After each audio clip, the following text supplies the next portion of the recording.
Matapos ang malupit na panalo ni Magnifico Magsayo laban kay Pablo Cruz.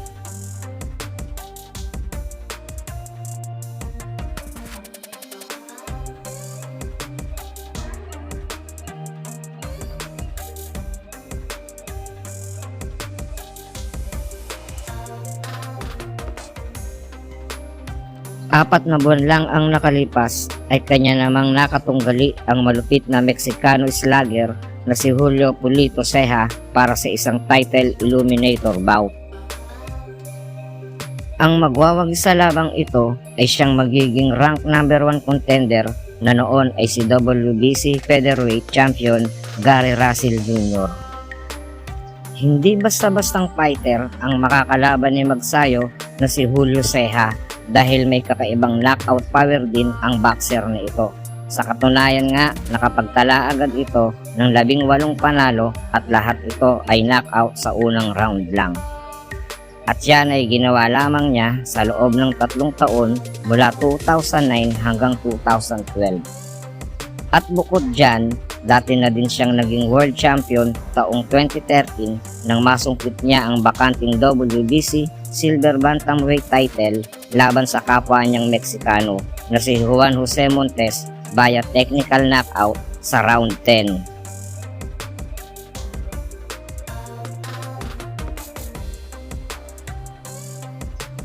Noong 2015 naman, nang maagaw nito ang WBC Inter-Ring Bantamweight Champion sa isa pang Meksikano na si Hugo Ruiz sa loob lamang ng 5 round.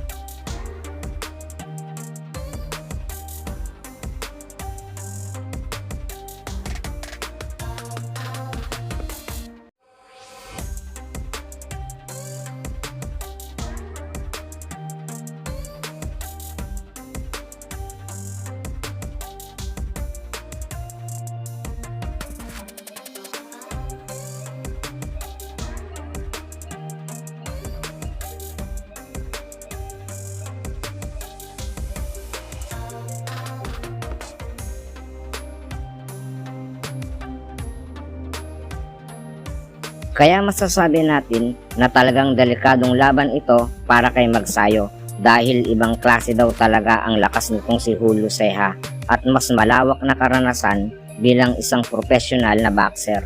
May mga naglabasan pang ang mga issue na wala daw talagang kalaban-laban itong si Magsayo kay Ceja. Pero ganun pa man, maraming mga Pinoy fans ang di sumang-ayon sa mga haka-haka ng mga media tungkol sa labang ito. Maging itong si Cuadro Alas ay di sumang-ayon sa mga inaakala ng iba na wala nga raw talagang ibubuga itong si Magsayo kay Ceja dahil ilang beses niya daw itong pinabagsak sa kanilang sparring, kaya alam niyang kayang-kaya ito ni Magsayo.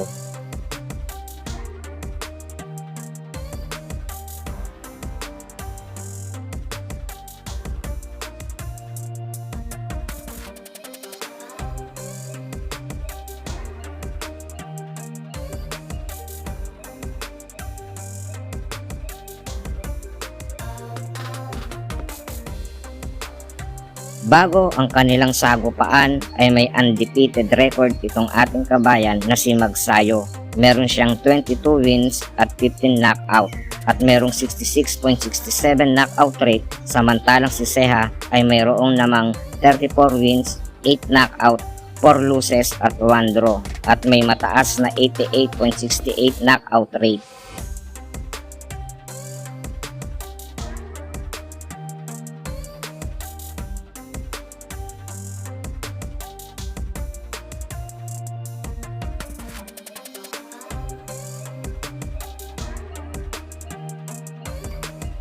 Ang kanilang laban ay ginanap sa T-Mobile Arena, Las Vegas, Nevada, USA, na kung saan ang main event dito ay laban ni Pacquiao at Sogas.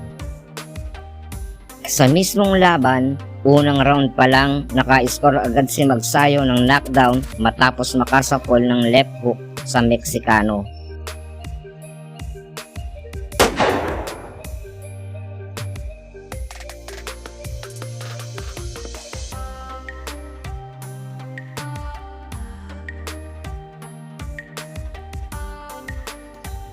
Pero mukhang matigas ata talaga tong Ceja dahil imbis na umatras ay mas lalong naging agresibo ito.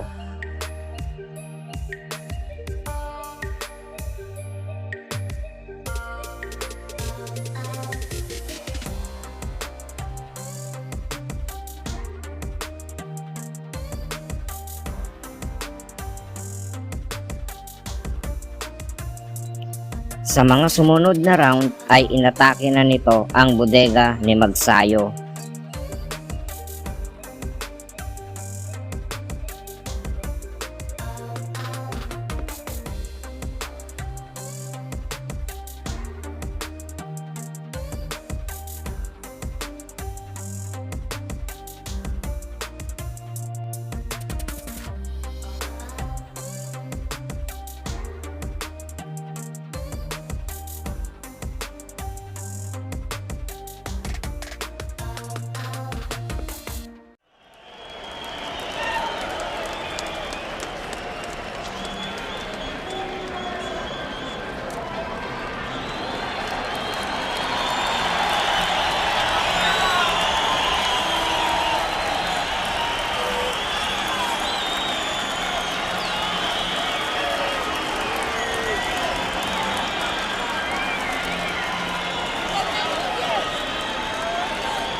Pagsapit ng round 5 ay dito na umepekto kay Magsayo ang mga pinapakawalan ng Meksikano, dahil kung mapapansin nyo ay unti-unti nang bumabagal itong si Magsayo, na agad namang sinamantala ni Ceja na maging dahilan upang ito ay makapagpatama ng solidong left hook sa panga nito na naging dahilan ng pagbagsak nito.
Kung mapapansin nyo, in fighting style ang ginagamit nitong si Ceja kay Magsayo.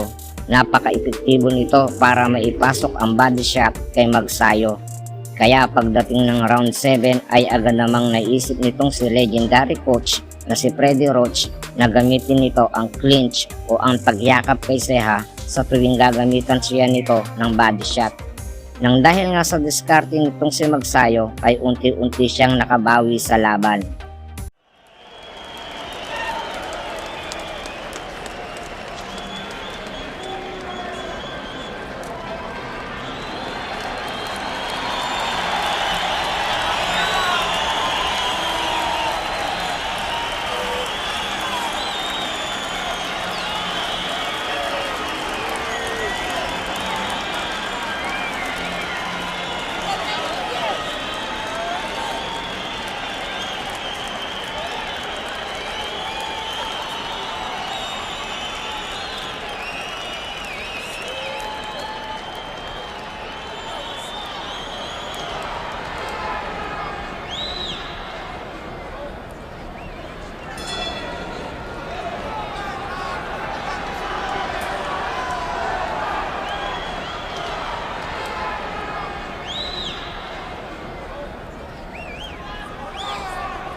At pagsapit ng round 10 ay dito na winasak ni Magsayo itong si Ceja.